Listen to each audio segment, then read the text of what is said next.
everybody and welcome back to IMO Reviews. Today we are discussing Weird, the Al Yankovic story. Directed by Eric Apple and starring Daniel Radcliffe, Rainn Wilson and Evan Rachel Wood. This is a comedy biopic of the parody singer Weird Al Yankovic. But before we go any further, can you please be a dear and hit that like button and hit the subscribe button if you haven't already. It really does make all the difference to this channel, and we thank you if you do. So getting into what I liked about Weird, the Al Yankovic story, I thought it was a really good cast who are offering some really good performance, and everyone is clearly having a fantastic time in the process. There's a really good energy to the movie, it's filmed really nicely, the set design of the era is brought to life fantastically, there's a lot of enjoyable cameos and callbacks to the era as well that was nicely done. It was fun looking for those Easter eggs. I also thought this movie was pretty damn funny. I thought the humour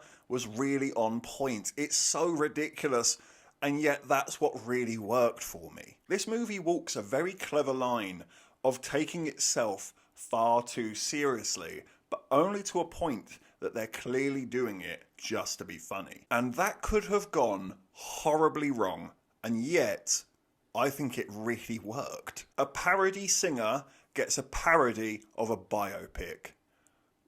I like that, but I don't think the film is perfect. That joke of a parody of a biopic, it can run a little bit thin the longer that the movie goes on, and because it's a parody of a more traditional biopic, it can make the film quite predictable in places. And it also might annoy people that pretty much everything in this movie is just complete and utter lie and fiction. The movie isn't trying to pretend that it isn't, but it is also presenting itself as a biopic, and if you go in expecting a normal biopic where you're going to learn about Weird Al Yankovic, yeah, you're going to want a refund on your ticket because it just isn't that. And personally, I found myself somewhere in the middle. I was having a complete and utter blast with the film. I thought it was really funny, and I really enjoyed the fresh original take on doing a biopic that felt really fitting of the character that the biopic is based on. But actually, when the film ended,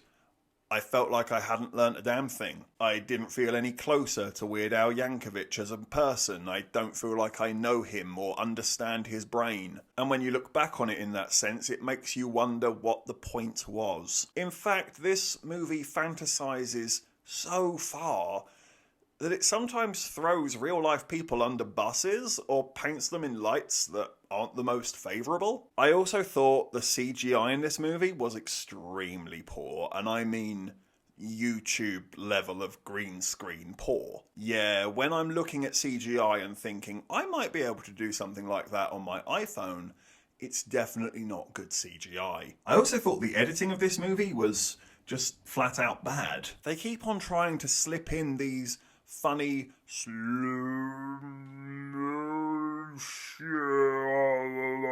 scenes in there, and it's just like, this isn't funny. It hasn't been funny for over a decade, but we're still using that joke. There's a lot of hard cuts to black, and I mean really thudding hard cuts. It's like the scene ends, bang, flat black, and it's there for a solid second, and then, oh, new scene, and you're just sort of like, wow, that was an uncomfortable transition from part to part. And because it cuts and jumps like that, also whilst just being complete and utter madness and nonsense, it's actually really hard to tell what the time frame of this movie is. All of these events could either take place in the space of 10 years, 5 years, 1 year, a month. We don't know really. It doesn't even do the basic thing of just popping up a date in the corner to help you along. It's like it didn't think about that. It didn't recognise how jumbled it's coming across. And ultimately, I think the problem with this movie is that it should have just committed and gone the whole way. It feels like they had a great idea of doing a parody of a biopic, but they weren't sure it was going to go down well, so they just sort of did it half-heartedly. When in fact the truth is,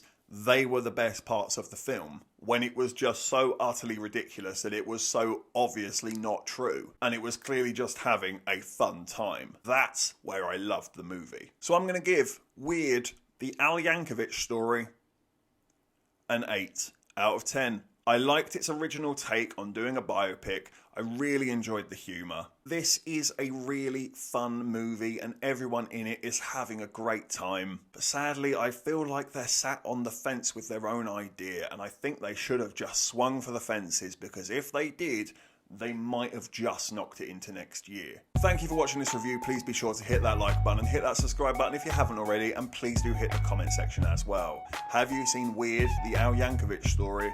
What did you think about it? Let me know in the comment section below. Take care, and I look forward to seeing you on the next review.